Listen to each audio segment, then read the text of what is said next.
Hey guys, তো আজি হৈছে শাওণ মাহৰ শেষৰটো সোমবাৰ আৰু মই আৰু মা যাবলৈ বুলি ওলাইছোঁ শিৱ মন্দিৰলৈ।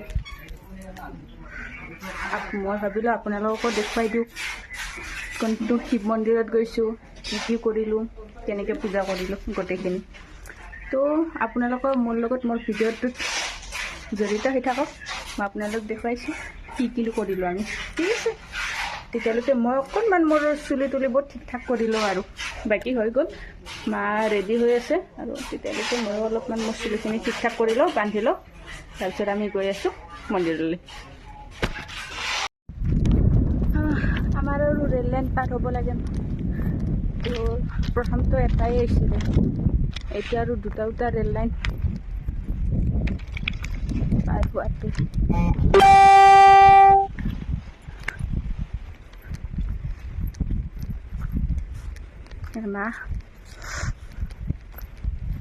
মামি কৈছিলা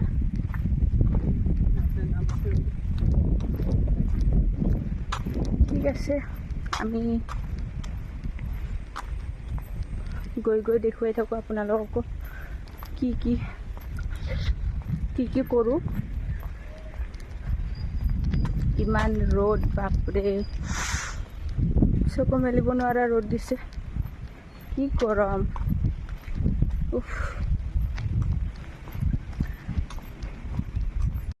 এটা ভাল কাম হ'ল, আমি আহি থকা দেখা পাই এই ই ৰিক্সাখন ৰখিয়ে গৈছে অলৰেডি। দূৰৰ পৰাই ৰৈ আছে দেখা পাই। তো ই ৰিক্সা ৰখিব নালাগে আৰু আমি তাৰ কাৰণে সেইটো বাপৰে ভাল কাম হৈছে এটা। চলো বাই বাই, বাকী দেখুৱাই আছোঁ আৰু।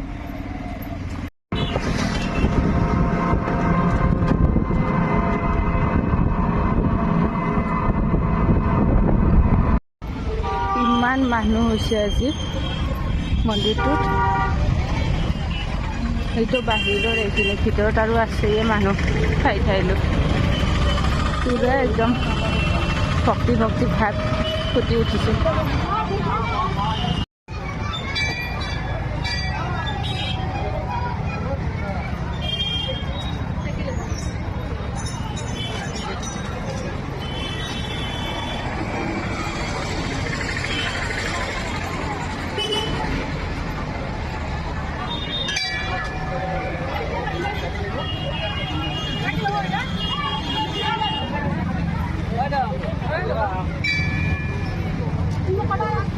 চেণ্ডেল খাব লাগিব না, ইমান সেই থৈ দিওঁ, তেতিয়া চেণ্ডেল থাকি যাব।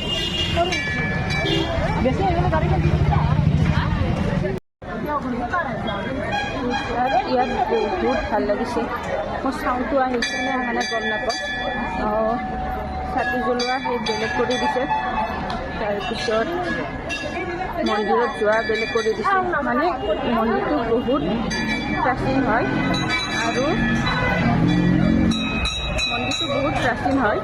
আৰু মান্যতা আছে ইয়াত, মানে মনৰ সকলো ইচ্ছা পূৰণ হয়। আৰু আজি শেষৰটো সোমবাৰ বুলি বহুত মানুহৰ ভিৰ হৈছে।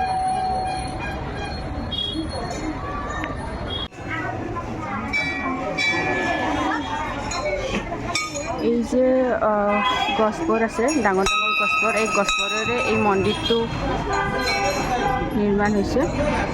মানে পিছৰ যিখিনি ভাগ আছে মন্দিৰটোৰ, সেই পিছৰ ভাগখিনিত গছৰ শিপাৰে মন্দিৰটো ভৰপূৰ হৈ আছে।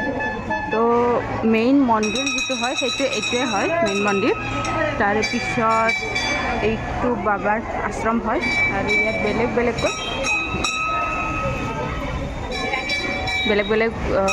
মানে মন্দিৰ বনাই দিছে। এটা ছাইড আছে সেইটোত বিষ্ণু মন্দিৰ কৰি দিছে, এইটো মহাদেৱৰ মন্দিৰ কৰি দিছে, কিন্তু মেইন মন্দিৰ এইটো হয়।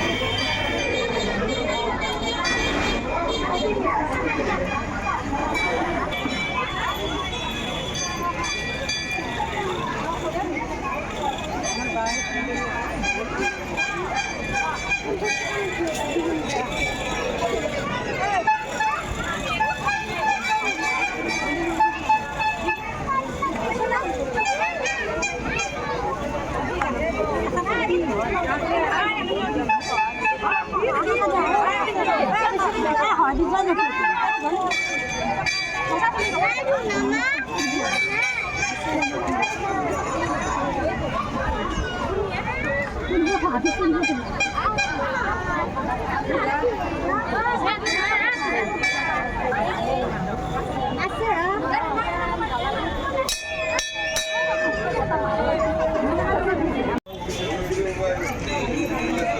হৈছে বাবা ধাম। এইটো মোক ধৰি থকা নাই নেকি?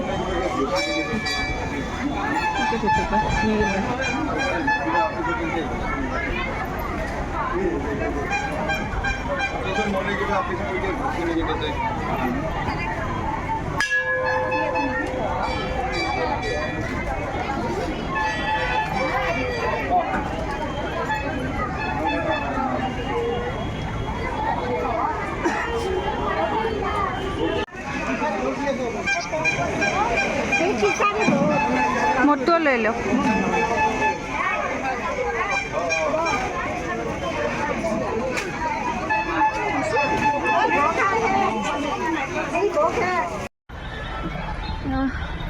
এই মন্দিৰটোৰ পৰা ওলাই কাষত আকৌ এটা মানে শিৱ ডাঙৰ মূৰ্তি এটা বনাইছে। এইটো শিৱ মন্দিৰ যিটো এইটো মূৰ্তিটো বনাইছে, এই মূৰ্তিটো ভাৰতৰ ভিতৰত ছেকেণ্ড বৃহত্তম মূৰ্তি হয়। আৰু সেই মূৰ্তিটোৰ কাষলৈ এতিয়া আমি গৈ আছোঁ।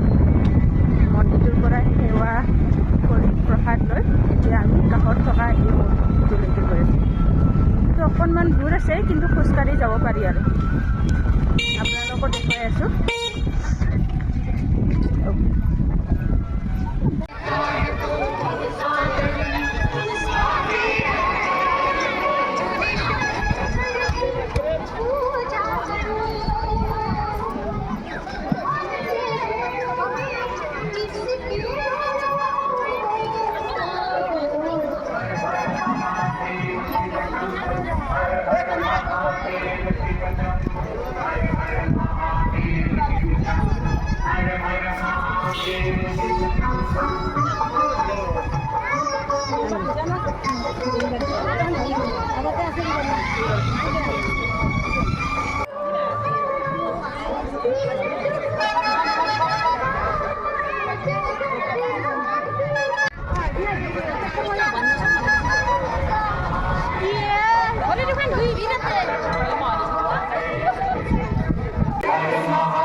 মন্দিৰৰ পৰা আমি আহিলোঁ মানে ঘৰত গৈ আছোঁ।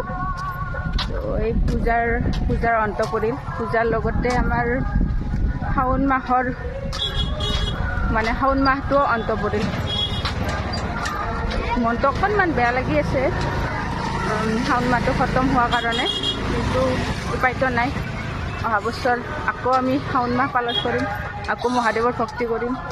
এনেও ভক্তি কৰিবৰ কাৰণে কোনো মাহ বা তেনেকুৱা টাইপটো নাই, সদায় ভগৱানৰ ভক্তি সদায় কৰিব পাৰি। কিন্তু শাওণ মাহ বুলি ক'লে এটা মানে উৎসাহ এটা বেলেগ হৈ যায় আৰু। বাৰু ঠিক আছে, লগ পাম আমি নেক্সট ভিডিঅ'টোত। তেতিয়ালৈকে বাই বাই।